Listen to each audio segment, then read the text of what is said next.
Je vais passer en weekly. Je le regarde pas tout le temps, BTC, donc je vais essayer de m'imprégner un petit peu du truc. C'est plutôt sympa hein, ce qu'on voit ici. On commence à avoir la première. On voit qu'on est sur, hop, sur moyenne mobile 200 ici. Très sympa de voir la première mèche qui se fait ravaler, la deuxième qui se rapproche d'une doji. Donc sur les niveaux actuels, globalement, on commence à retrouver des acheteurs. Alors attendez, je vais juste paramétrer un petit truc avant. Ok, c'est bon.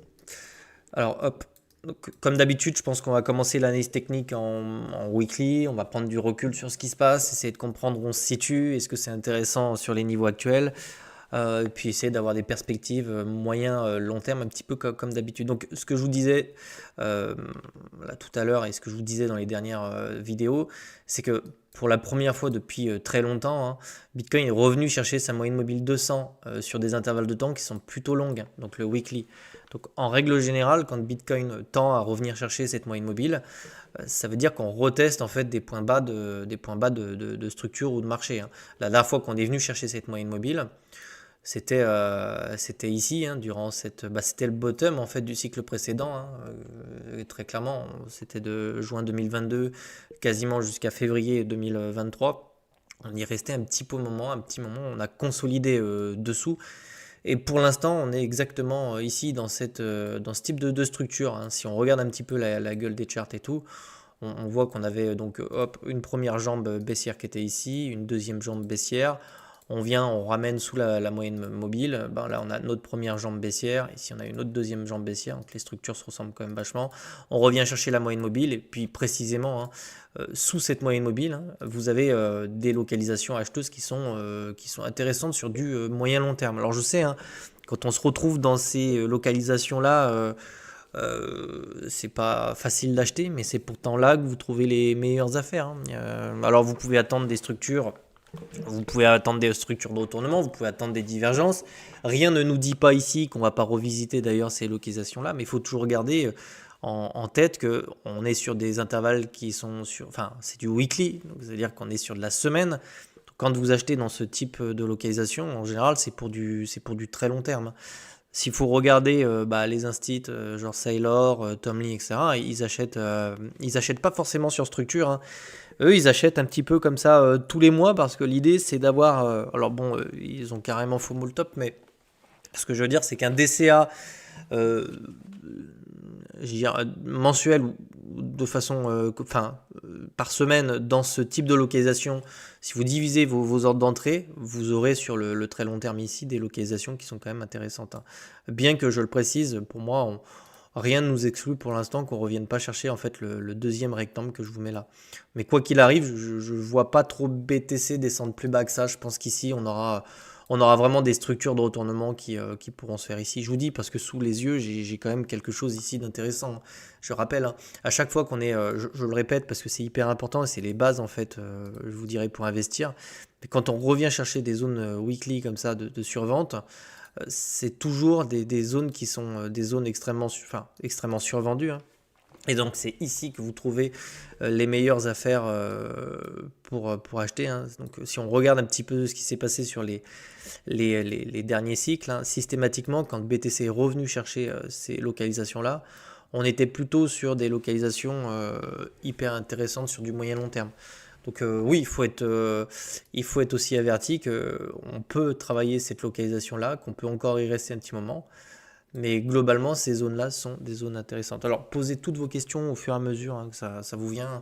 L'idée, c'est que c'est un live, donc on essaie de discuter tous ensemble, et puis vous me donnez vous aussi vos points de vue. Alors, on va peut-être après devoir rentrer dans le détail, et on va probablement passer peut-être sur du daily.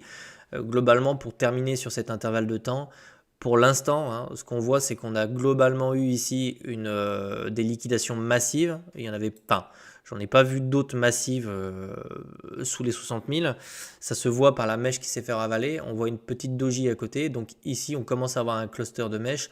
Donc peut-être qu'on est mûr pour un rebond technique un peu plus important que ça, qui nous permettrait à terme d'aller rechercher les niveaux qu'on a perdus, hein. Les niveaux clés, rappelez-vous, c'est les niveaux qui se situent ici, autour des 80 000 dollars. Donc les objectifs haussiers sur un rebond technique enfin pour moi, n'excéderait pas 80 000 dollars. Ce serait un retest en fait de cette zone-là. Et ça, c'est probablement quelque chose qu'on peut voir dans les prochaines semaines. Je vous dis, toujours dans l'objectif d'aller consolider sur une structure qui se situe autour des 60 000 à 80 000 dollars dans cette poche de prix.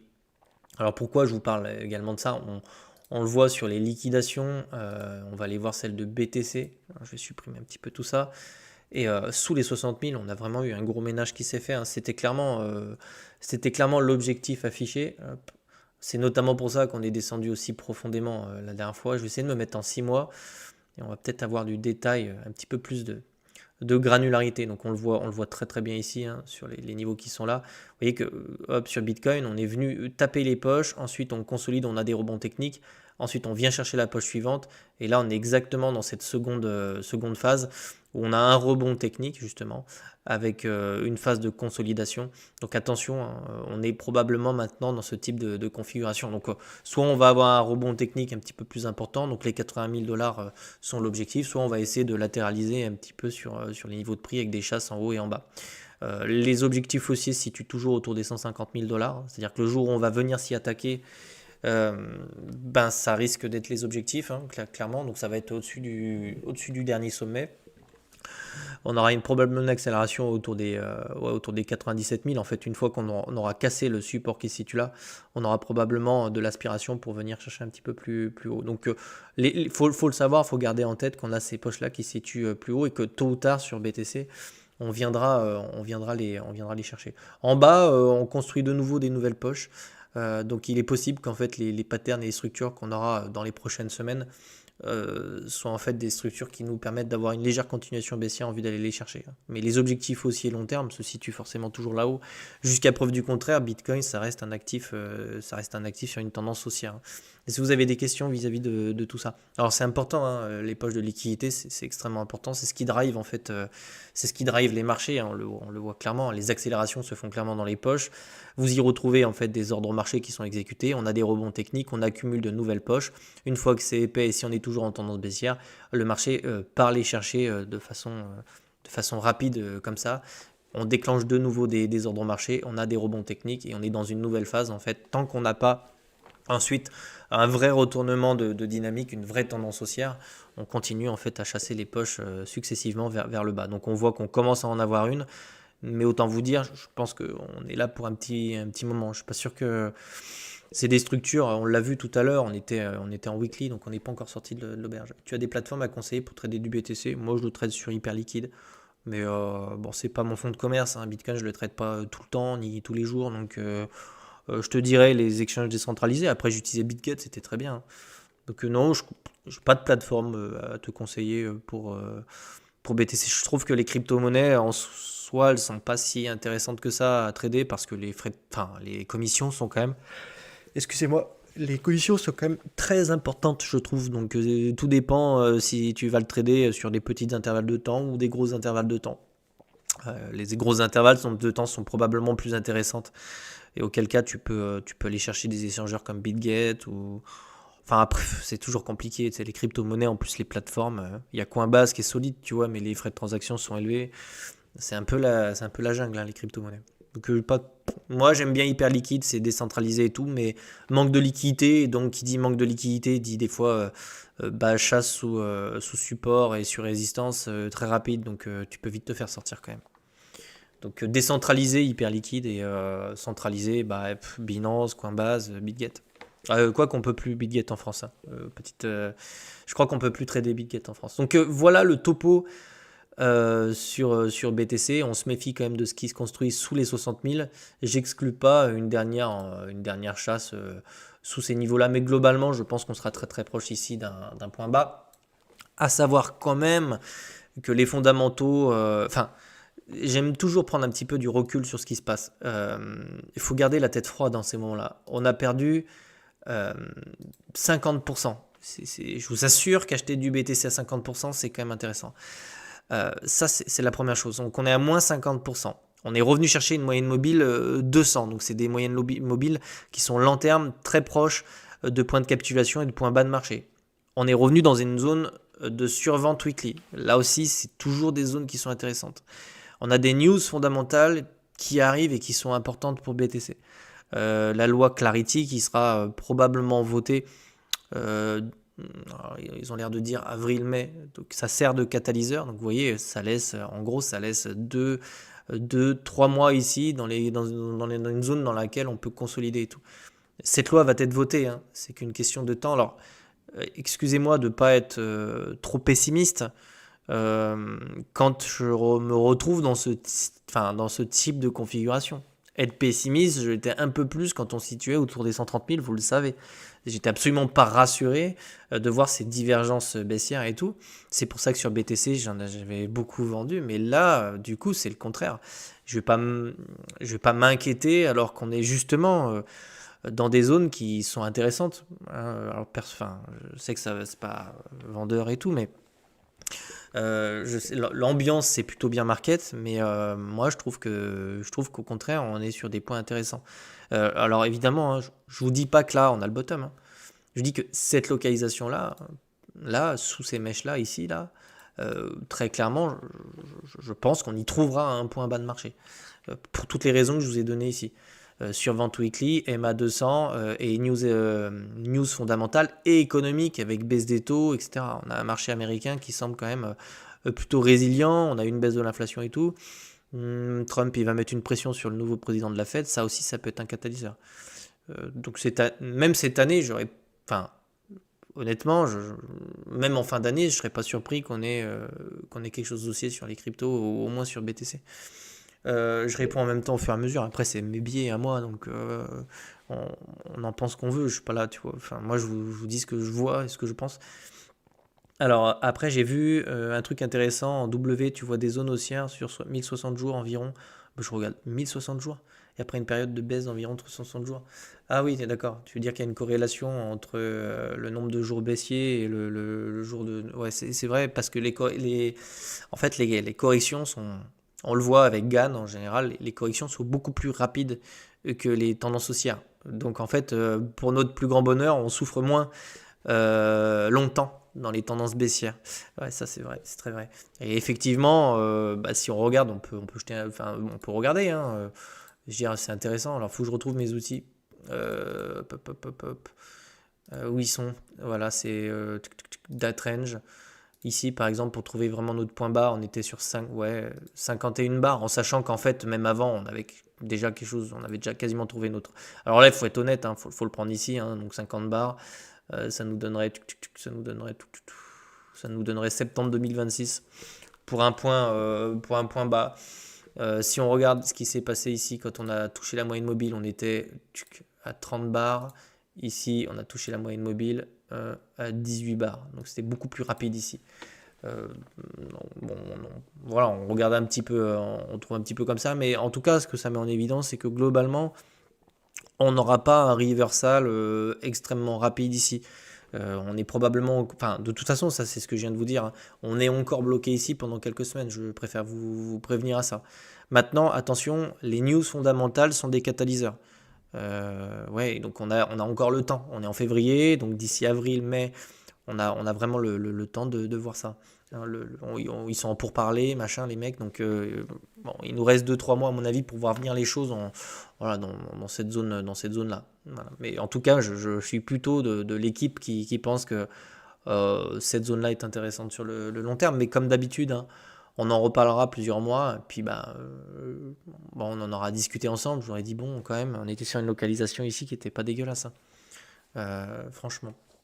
Le retest précisément, hein, si vous voulez du détail, il y a le retest de la mèche qui se situe là, qui peut être un point intéressant, et il y a le retest de la mèche qui se situe là. Donc, voilà, et comme ça, dans ces deux zones, vous avez une localisation de DCA, je vous dirais moyen long terme, voilà, franchement. Le petit carré là, il est bien, il est parfait. Je pense que tant qu'il n'y aura pas de dev cross, de T moyenne, on repartira pas. Ouais, évidemment. En fait, c'est exactement ça, hein. Les moyennes mobiles, ce que tu appelles le dev cross, c'est vraiment effectivement la conjonction en fait entre ces deux moyennes mobiles là. Effectivement, elle donne une information qui est importante parce qu'en fait, quand vous avez une moyenne mobile long terme qui croisent une moyenne mobile court terme, moi je les appelle pas dev cross, hein. Je les interprète à ma façon, hein. C'est-à-dire que la moyenne mobile court terme ici, on voit bien que elle épouse le prix, elle suit vraiment le prix, elle épouse tous les supports ici. Puis dès qu'on la casse, en général, elle sert ensuite de résistance, etc. Là où la moyenne mobile long terme me donne le tempo, ça c'est très clair. Et donc en fait, effectivement, pour qu'on ait un reversal ou vraiment une nouvelle tendance haussière, il faudrait effectivement que ces deux moyennes mobiles se croisent. Elles enverraient un signal. C'est-à-dire qu'il faudrait qu'on latéralise dans une localisation pour que cette moyenne mobile jaune ne descende plus mais reste un petit peu stable et que cette moyenne mobile rouge quand même continue à descendre. Mais on va en reparler de cette moyenne mobile justement dans du daily parce que elle va nous annoncer des objectifs haussiers, enfin des résistances haussières qu'on verra juste après. Donc oui, je suis d'accord. D'ailleurs, on voit qu'on est probablement ici. Est-ce que je peux prendre le price range? Mais bon, quand on a cassé, vous voyez, à l'époque, quand on a cassé ça, c'était un petit peu comme ici. On a vraiment eu cet écart type entre ces deux moyennes mobiles. Ici, probablement qu'on a atteint le momentum. C'est-à-dire qu'on voit cette moyenne mobile qui commence à redescendre, vous voyez, ce qui est normal puisqu'elle épouse le prix. Donc on est sur une tendance baissière, cette moyenne mobile va descendre.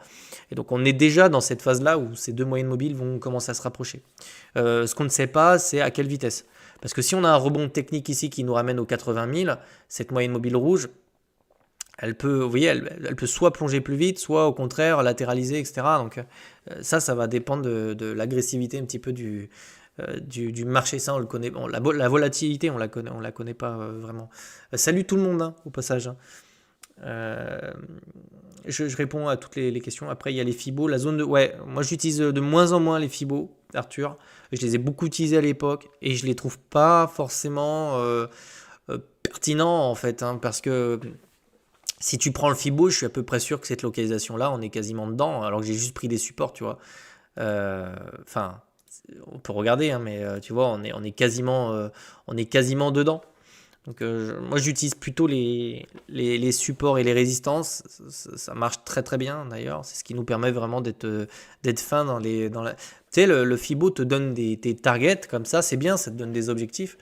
Mais en général, les marchés réagissent quand même beaucoup mieux aux supports et aux résistances qu'au Fibonacci, quoi, sincèrement. Même si dans BitLearn, j'ai des vidéos dessus et tout, c'est un outil que j'utilise quasiment plus.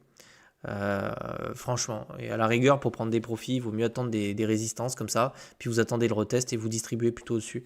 Surtout quand vous commencez à avoir ce type de divergence. Vous voyez. Donc, il y a des choses simples qui fonctionnent.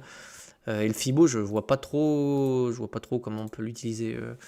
Il nous donne une localisation, mais ça s'arrête là, quoi.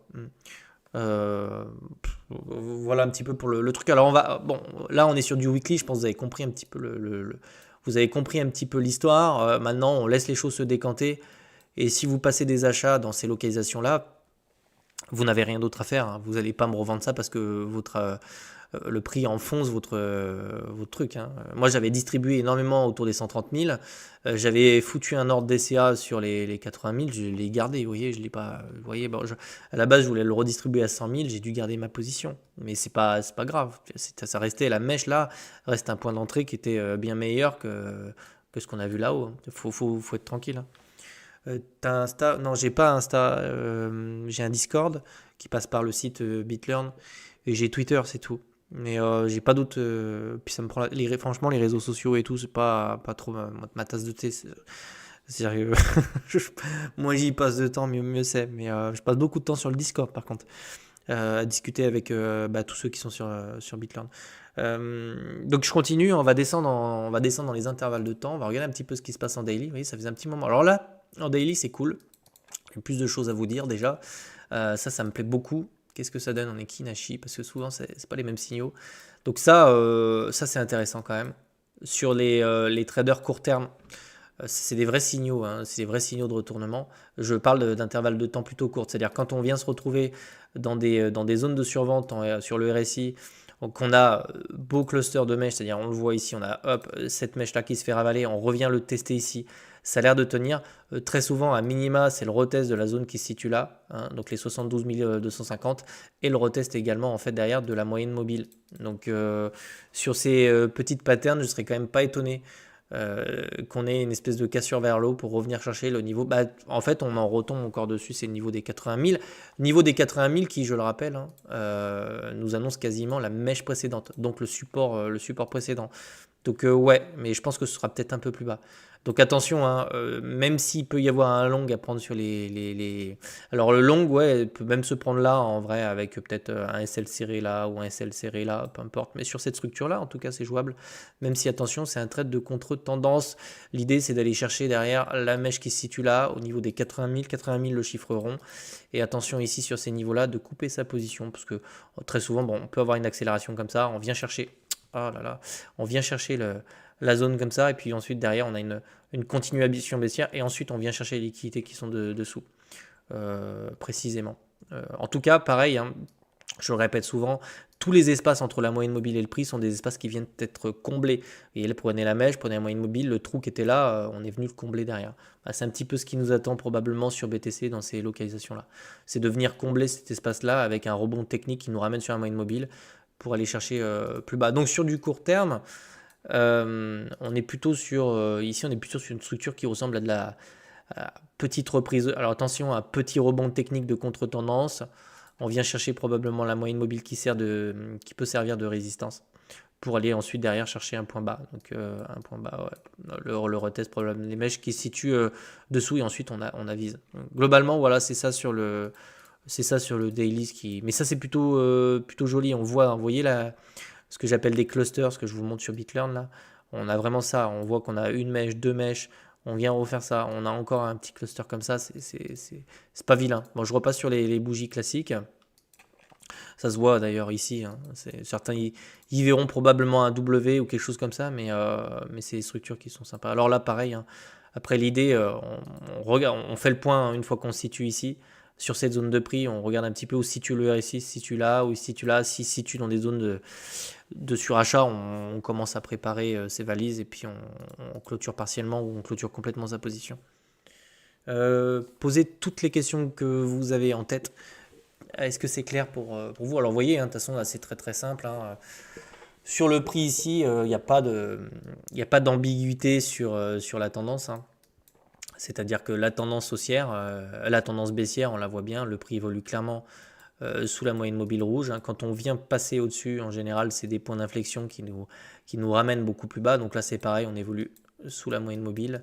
Donc tout ce qui va nous ramener au-dessus de la moyenne mobile, il faudra vraiment s'en méfier. Ce sera des points d'inflexion pour aller chercher derrière plus bas. C'est comme ça que j'envisage les choses, jusqu'à ce qu'on ait le contraire, c'est-à-dire une vraie cassure, c'est-à-dire bon, hypothétiquement, si on fait ça et qu'on revient plus bas et qu'on vient chercher un nouveau point bas, c'est probablement le genre de gueule de structure, je préfère vous y prévenir, hein. C'est exactement le genre de truc qu'on aura à la con, jusqu'à ce qu'on ait vraiment, vous voyez, un vrai reversal avec une vraie structure, une vraie cassure, la moyenne mobile qui fait un truc comme ça, qui commence à repasser dessous, on casse la moyenne mobile rouge, premier signal haussier.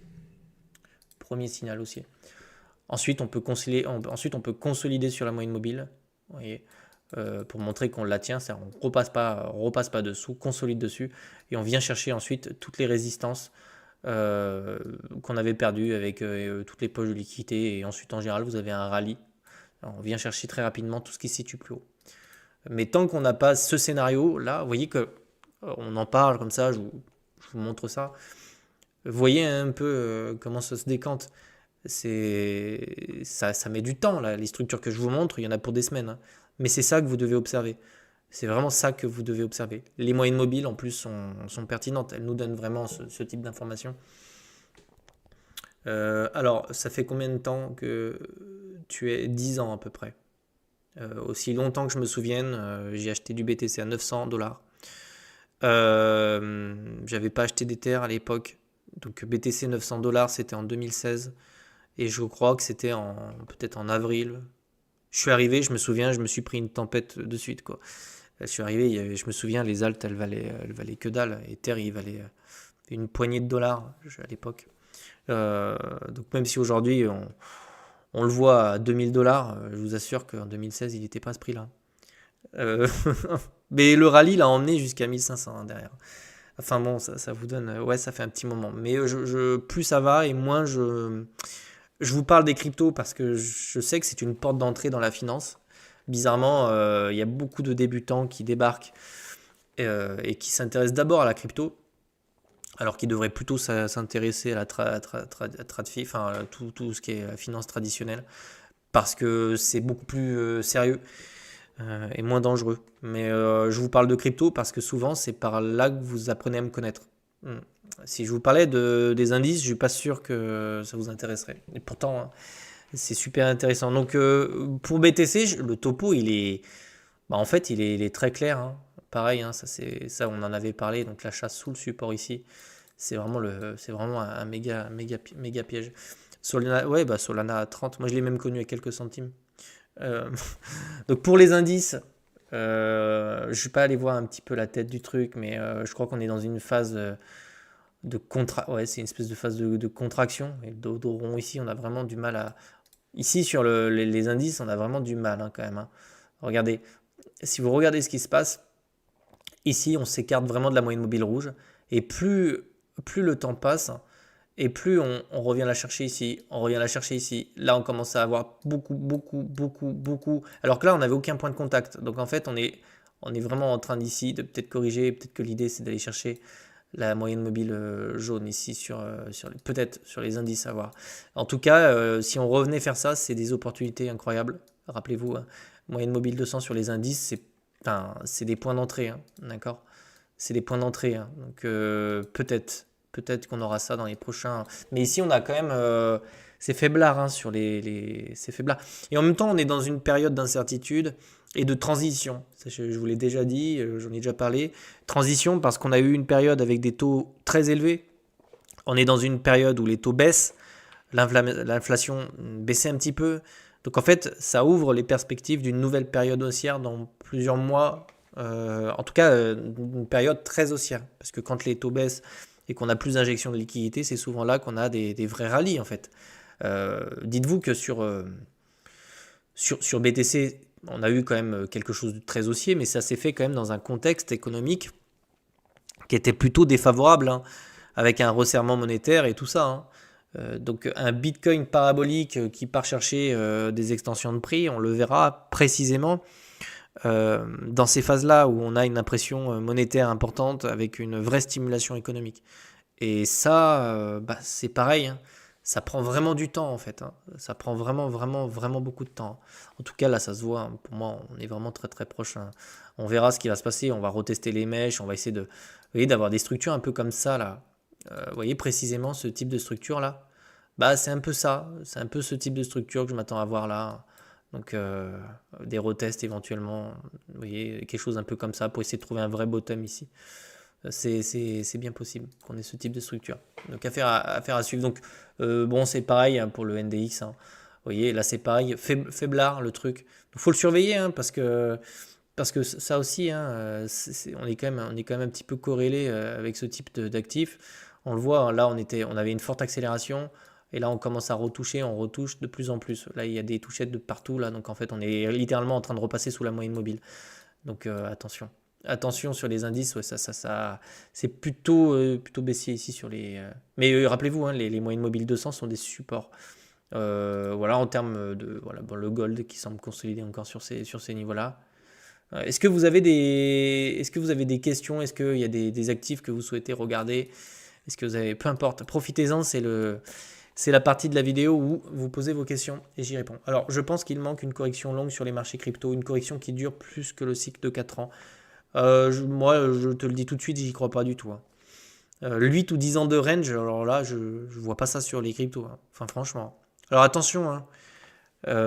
Bitcoin, hein. On se tapera jamais une correction de 10 ans, enfin un range de 10 ans sur Bitcoin, j'y crois pas du tout, c'est pas possible. Pourquoi? Parce que la liquidité, c'est un actif qui est avec une supply extrêmement limitée. On n'imprime pas du BTC comme ça de façon illimitée. Donc les order books sont extrêmement fins. Donc en fait, on aura toujours des rallyes, hein. On le voit, hein, sur BTC, hein. Ça part très très vite en fait, hein. Donc les périodes comme ça, en plus c'était avant les ETF et tout. Bon, après, c'est mon avis, hein. La finance, aujourd'hui, oui, c'est ce que je fais à plein temps. Et notamment à travers BitLearn et puis le matin quand je trade les indices. Ouais, c'est clairement ce que je fais. Et je travaille énormément aussi sur BitLearn, qui est une plateforme de trading, si je puis dire. Mais j'en parlerai un peu plus dans quelques semaines parce que c'est encore en développement. Il y a déjà des gens dessus, mais j'ai arrêté tous les abonnements et tout pour le moment. Et j'en reparlerai dans quelques temps, hein. Donc oui, alors j'ai travaillé dedans de façon officielle, dans un ministère, mais aujourd'hui je suis à mon compte et c'est mon activité principale. Euh, donc, est-ce que vous avez d'autres questions? Mais Arthur, je poste tout, hein, en général, même sur le Discord. Donc on en parle tous les jours, hein, sur le Discord, tous les jours, hein, je discute avec les gens qui sont sur BitLearn. Donc c'est intéressant d'échanger, justement. La finance, c'est un sujet qui me passionne, hein. Il y a vraiment tellement de choses à dire. Donc, est-ce que vous avez des questions? J'avais vu qu'on avait un Solana là, qui avait vraiment cassé lui aussi, son support, hein, qui se situait là. Donc, bon, pareil, hein, pour ceux qui ont du sol, pour moi, il n'y a pas. Alors attendez, je vais essayer de faire un petit point rapide sur lui. Il n'y a pas grand chose à attendre de Solana tant qu'en fait on reste sous cette zone de prix. Cette zone de prix là. Le point de contact ici, si on a un énorme support, pour moi c'est juste baissier. Et jusqu'à preuve du contraire, tous les retests de moyenne mobile sont encore une fois, hein, comme d'hab, hein, des niveaux qui peuvent nous emmener plus bas, hein. Donc pour l'instant, c'est clairement baissier, il n'y a rien d'autre à dire sur les cryptos.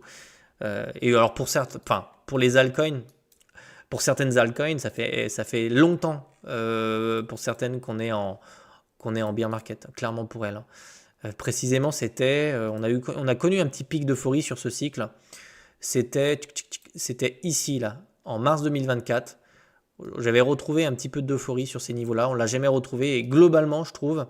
Donc, je vous ai dit quoi? Mars 2024. Mars 2024. Et il y a beaucoup d'altcoins. Donc, c'était ici. Mars 2024.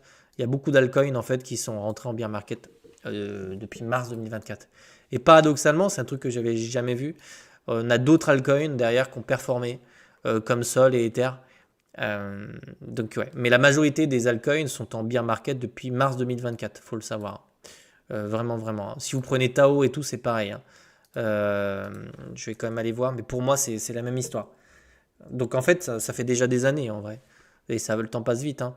Je sais pas si on peut voir ça sur les BitGet, non, peut-être. C'était mars 2024. Là, vous voyez. Donc sur Tao, c'était là. Ça l'a pas empêché d'avoir un rallye, mais voilà, mais Tao, c'est pareil, un truc qui va crever, il va aller crever là-dedans, lui. Et je vous l'avais dit à l'époque, hein, Tao c'était le futur. Moi je vous ai dit Tao c'est le futur token qui part à zéro, hein. Il faut pas s'attacher à ces trucs-là, hein, très clairement. Donc bon, moi je pense que je vais vous le dire. Vous voulez que je vous dise? Là, on va avoir quelques semaines où on va se faire chier, quelques mois même, mais il va y avoir une avalanche de tokens qui vont pas tarder à débarquer là, où les mecs ils vont nous parler de l'intelligence artificielle ou des agents ou je sais pas quoi. Et je peux déjà vous assurer que c'est ces tokens là qui vont performer et que ces trucs là comme Tao ils sont foutus. Parce que les nouveaux les connaissent pas et les nouveaux ils vont acheter ils vont acheter les conneries qui vont sortir quoi. Il faudra juste spéculer dessus, hein. Mais je vous le dis déjà comme je le pense, hein. Et donc ceux qui espèrent un Tao à 1000 $, je vous le dis comme je le pense, vous feriez mieux de revoir vos plans. Et je vous dis pas que c'est pas possible, hein, mais je vous dis que la gueule de la charte là, c'est chaud, hein. Vraiment. On risque d'avoir vraiment une baisse de la volatilité. Enfin bon bref, après c'est un peu tous les actifs qui sont comme ça, hein. Vraiment, hein. Oui, bah les conneries comme Doge, franchement, faut passer, hein. Faut passer. Ce qui s'y m'intéresse, moi, c'est les fondamentaux. Voilà, la seule altcoin que je suis prêt à holder, c'est Ethereum, pour toutes les raisons que je vous ai déjà données. Et c'est d'ailleurs la seule altcoin qui est achetée massivement par des institutionnels. Mais toutes les autres, j'y touche même pas avec un bâton, hein. Euh, Franchement, il y a des horreurs, hein. Il y a des horreurs, je sais pas, on peut les voir à Vax. C'est putain, quoi. Vraiment, c'est plié, hein, là, hein. Donc ouais, quand je vois ça, je me dis on n'est pas sorti de l'auberge, hein, vraiment. Il y en a qui prennent trop cher. Oh la vache. Je regarde pas, moi, vous savez que je suis pas très altcoin, mais là quand je regarde le truc, je me dis putain, c'est catastrophique, hein, vraiment. Donc les altcoins, ben, moi je vous préviens depuis des années là-dessus, hein. Je vous dis que c'est pas, voilà, et donc allez pas me recharger enfin, tous ces trucs, vraiment, passez votre tour. Mettez plutôt sur des altcoins qui ont des chances de performer. Alors, je lis les commentaires, posez toutes vos questions. Parce que là, je commencerai mes études. Master de... Et je pensais faire un master de finance pour travailler en institution et en solo. Bah, c'est génial pour toi, Arthur. C'est génial, c'est tout ce que je te souhaite, hein. J'espère que ça fonctionnera. Quand je vois ETH, BTC, j'ai l'impression que la alt season pourrait arriver prochainement. Mais non, mais pourquoi? Pourquoi elle arriverait prochainement? Je veux dire, alors, une alt season, tu peux parler d'un rallye sur les altcoins ou un rallye contre tendance et ce genre de choses, mais une alt season, c'est-à-dire des capitaux qui rentrent massivement dans les altcoins, moi ça peut venir dans plusieurs mois avec injection de liquidité max et économie qui se porte très très bien, hein. Mais là, comme ça, là, ou peut-être un rallye au printemps, ouais, elles ont l'habitude de faire ça de toute façon, je vais te dire, pour répondre clairement à ta question, moi de toute façon, je vous dis les choses comme je le pense, hein. Le catalyseur, je vous l'ai déjà donné tout à l'heure. C'est la loi Clarity. C'est les ETF stacking sur Ether. Ça va être toutes les news fondamentales qui vont entourer BTC. C'est là que vous avez le démarrage. Effectivement, je ne vais pas te contredire, si on a un point bas sur BTC et qu'on a un reversal et qu'on trouve une nouvelle tendance haussière, etc., et que l'idée c'est d'aller rechercher les niveaux qui se situent, bah, là, de toute façon on va les revenir les chercher là-haut, là, 130 000. Vous voyez que c'est comme une belle opération, c'est 1x2. Bah, dites-vous que les altes, probablement qu'elles vont suivre. Enfin, je veux dire, il va y avoir du rebond technique ou ce genre de choses. Les gens vont revenir dans le marché. Mais alt season, ça veut dire que les altes vont superformer Bitcoin. C'est pas encore arrivé sur ce cycle, hein. Donc pour l'instant, j'y compterai pas trop dessus. Honnêtement, je pense qu'il vaut mieux faire x2 sur BTC en posant un peu la maison qu'aller acheter 350 altcoins en espérant faire x10. Mais ça, je vous l'ai déjà dit. Donc, bon, BTC, c'est compliqué. On va aller voir ça aussi. BTC, on va aller voir. Je pense que de toute façon, Ether, tant qu'il a pas, tant que Bitcoin ne donne pas une direction, je pense qu'il va végéter. Alors, c'est pas si dégueulasse que ça, hein. Faut le savoir. Ether a monté. Enfin, je veux pas être biaisé parce que j'en ai. Mais moi, je regarde vraiment les news fondamentales et jusqu'à preuve du contraire, je trouve que son prix reflète absolument pas l'utilité du token. Vous avez le droit de me dire que je me trompe pas. Mais sur Ether, toutes mes AT, de toute façon, elles étaient mauvaises puisque ce putain de token, il est spéculatif. Donc toutes les structures, elles se sont fait enfoncer. Mais fondamentalement, Tom Lee le partage. On a un record de transactions sur Ethereum. C'est la seule blockchain qui permet ça aujourd'hui. Je veux dire, un record de transactions, c'est la blockchain la plus utilisée, clairement. On a un ATH en termes de tokens stackés. On a de moins en moins de tokens sur les exchanges. Je maintiens que ce truc est une bombe à retardement. Et je maintiendrai. Et tant pis si pour moi, c'est les fondamentaux. Le prix rattrape toujours les fondamentaux. Je ne peux pas imaginer qu'on ait un Ether qui sous-performe alors qu'à côté de ça, on est sur une pénurie de tokens sur les exchanges. On en a de moins en moins. On est tombé à 16 millions. On n'avait pas vu ça depuis plusieurs années. Franchement.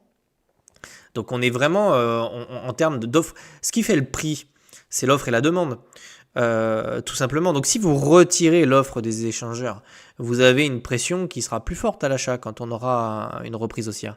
Sur Ethereum, on voit qu'ici, les mecs, ils prennent des Ethers, ils les balancent sur Cold Wallet. On a une accumulation en fait qui se fait. Et à côté de ça, on a toute la finance traditionnelle qui bascule sur Ethereum. C'est plutôt une bonne nouvelle.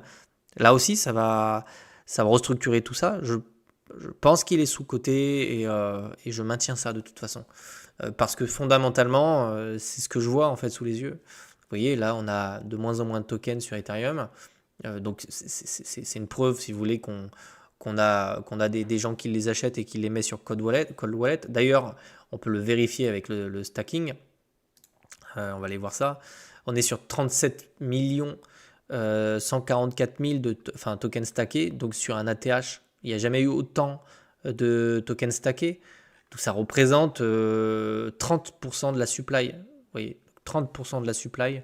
Donc il y a une partie des tokens qui sont plus sur les échangeurs là, qui sont probablement dans ces protocoles-là. On a, je crois, on a une queue de 70 jours pour mettre en stacking ces Ethers. C'est colossal. Moi, j'ai jamais vu ça, en tout cas. Donc, à ce niveau-là, on a quand même des informations qui nous montrent que Ether est sous-évalué, encore une fois, par rapport à ce qu'on voit de ses fondamentaux.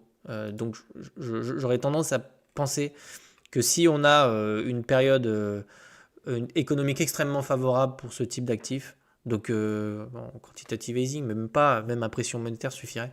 Je vois pas Ethereum continuer à s'enfoncer éternellement comme ça. Vraiment. Alors là, pareil, on va parler de cette charte qui est quand même intéressante à plus d'un titre. C'est que, première chose, ici, hop, on a connu cette sous-performance d'Ethereum durant quasiment tout le cycle. Vraiment, sur ce cycle-là, Ethereum s'est vraiment fait défoncer. Il y a pas de, par rapport à BTC, hein, on le voit, il a évolué sous la moyenne mobile. Et là, précisément en juillet, donc on a eu des fonds institutionnels qui sont rentrés. On est repassé au-dessus de la moyenne mobile. Et là, on évolue autour de la moyenne mobile. On peut repasser dessous sans que ce soit vraiment embêtant. Ce qui serait vraiment embêtant, c'est si on faisait ça. On aurait une continuation baissière, ce serait vraiment pas beau. Mais tant qu'on arrive à garder en fait cet espace-là et qu'on a le rapport de force entre ETH BTC qui évolue à l'intérieur, l'objectif, ça reste toujours d'aller chercher des nouveaux sommets sur Ethereum pour aller superformer Bitcoin. Pour l'instant, les premiers signaux aussi, on les a eu ici, on a eu beaucoup d'inflow, etc. On a des news fondamentales qui sont quand même intéressantes. Donc j'ai tendance à penser que cette zone de prix là, peut-être une zone dans laquelle on peut voir un Ether consolidé. Un petit peu comme à l'époque, vous voyez, on était repassé au-dessus de la moyenne mobile là, puis ça ne l'a pas empêché en fait de repasser un petit peu dessous. Et puis derrière, on a eu une construction de quelque chose qui nous a emmené sur quelque chose de parabolique, mais ça a mis des mois et des mois et des mois. Hein. Ça s'est pas fait en 2 jours. Vous voyez, quand il a repris sa moyenne mobile, par ici là, ça s'est pas fait en 2 jours. On a vraiment eu quelque chose qui s'est étendu. Donc ça peut nous emmener effectivement derrière sur une période haussière, peut-être sur les altcoins. Enfin, il y a une grande chance que ce soit le cas aussi. Vous posez toutes vos questions. Hein. La résistance à 5000, bah c'est ça en fait. Vraiment, j'ai essayé de comprendre ce qui s'est passé sur Ethereum parce que c'était quand même extrêmement décevant comme structure. Mais en fait, la seule raison que j'ai pu, enfin, c'est un constat hein, que je fais, hein, c'est qu'Ethereum, depuis qu'il a eu les ETF stacking, ça a ouvert la porte aux institutionnels. Et je l'ai déjà dit dans des vidéos précédentes, c'est devenu un actif spéculatif dans le sens où, vu qu'il a peu de liquidité, et on l'a vu tout à l'heure, il y a moins de tokens sur les échangeurs, les mecs le poussent un peu, le truc qui tombe et tout, enfin, ou ils le poussent dans les deux sens, rappelez-vous. Hein. C'est-à-dire qu'on est marqué par les baisses comme ça, vous voyez, ça nous fait mal, etc., quand on en possède parce que c'est extrêmement volatile, mais personne ne parle en fait des hausses comme ça, qui sont exactement les mêmes dans l'autre sens. Ce que j'essaie de vous dire ici, c'est qu'Ethereum est un actif extrêmement volatile, parce qu'il est peu liquide. Mais que si les mecs veulent nous repousser ça plus haut, ils n'auront aucun mal à le faire. Ça marche dans les deux sens ici. Et surtout, en général, quand on a des clôtures de position, ça marche dans le sens inverse. Faut le comprendre. Donc ici, quand on vient chercher de plus en plus bas, les mecs clôturent leur position et ça passe des achats au marché. Donc il faut surveiller ici sur Ethereum ce qui peut se passer. Compte tenu du fait que c'est un actif qui chasse, on le voit ici, on vient chercher le support. Toutes les résistances, on vient les chercher. Les résistances, on vient les chercher là. Ensuite, hop, le petit support qui était là, on est revenu le chercher ici. On est même venu chercher le petit support qui est situé là. C'est un actif qui chasse beaucoup, vous voyez. On peut déjà, voilà, là c'est pareil pour le sommet. On est venu chasser, on est revenu. Donc en fait, l'idée sur Ethereum, il veut jouer à ça avec nous et il se comporte de cette façon-là. Et ben, on va essayer de jouer avec lui de la même manière. C'est-à-dire, bon, très bien, la prochaine poche de liquidité, bah, elle se situe là, vous voyez. Donc c'est ici que vous aurez les meilleures opérations possibles. Ensuite, ça va être quoi? On aura une résistance ici à venir chercher. On a une résistance ici à venir chercher. Donc sur Ethereum, en fait, les zones d'achat se situent, elles se situaient là, sous le support qui se situe là, sous le support qui se situe là, et les zones de vente se situent au-dessus de cette résistance, au-dessus de cette résistance. Et à mon avis, il viendra les chercher. Parce que c'est de cette façon. Il se comporte comme un On dirait qu'il est drivé par des bots qui chassent la liquidité. Et c'est flagrant, hein, vraiment, c'est un truc de fou. Donc Ethereum fonctionne comme ça. Est-ce que vous avez des questions? Je bois un peu d'eau en attendant, mais posez toutes vos questions et puis je pense que ça se terminera doucement. Donc résistance à 5000 $, double top à 1500. Double top. Double bottom, tu veux dire? Oh oui, bah de toute façon, ça coïncide avec ce que je vous ai dit tout à l'heure. C'est-à-dire que sur BTC, on est sur la moyenne mobile. Je vous le redis, hein. Pour moi, cette localisation-là est une localisation acheteuse. Très bien. Bon. Si on revient chercher le bas de la mèche ici, voir le bas du bull flag, allez, admettons, un acte terroriste, on fait ça. Sur Ethereum, ça nous ramène dans ces localisations-là. Donc oui, maintenant, affaire à suivre. Affaire à suivre, c'est incroyable. J'ai vu des structures qui ressemblent à ça avec des reversals. Derrière, on venait chercher beaucoup plus haut et tout. C'est possible, hein. Je sais pas s'ils appellent ça le mégaphone. Je sais pas si c'est structure. Enfin, bon, c'est pas une structure mais je crois que certains m'avaient dessiné un truc comme ça, une espèce de structure en mégaphone. Non, on vient chercher les bas et puis on vient chercher les hauts. C'est pas des structures que je traite, mais en gros ça ressemble un peu à ça. On vient chercher le bas et puis ensuite on a le run qui vient chercher le haut, comme ça. Je sais pas. Après tout, lui, il est capable de tout nous faire. Donc, je fais plus de statistiques et de pronostics. Je me contente simplement de me dire, bon, très bien. Sous les moyennes mobiles, les deux moyennes mobiles, regardez, faut être simple, hein. Tout ce qui se situe sous la moyenne mobile jaune ici, la moyenne mobile long terme, si vous croyez en Ethereum, c'est des opportunités incroyables. Point barre. Il n'y a rien d'autre à dire. Sous la moyenne mobile jaune, en weekly, c'est des sous-évaluations d'Ethereum. Et si vous croyez en l'actif, c'est ici que vous trouverez les meilleures opportunités d'achat. Point barre. Et ensuite, tout ce qui se situe au-dessus des moyennes mobiles rouges et au-dessus des résistances, c'est là que vous avez des possibilités de prendre des profits ou ce genre de choses. Globalement, voilà un petit peu comment je raisonne. Bon, je pense qu'on a fait un bon topo. Ça fait une petite heure qu'on est là, un petit peu moins, je crois. Je vais vous laisser passer une excellente fin de soirée pour ceux qui sont en France. Pour les autres, pareil, une bonne journée. Et je vous retrouve mardi pour une nouvelle vidéo. Et je pense que lundi, vous aurez le replay de ce live. Je vous souhaite à tous de passer un excellent week-end. Puis je vous retrouve bientôt. Allez, ciao, salut à tous.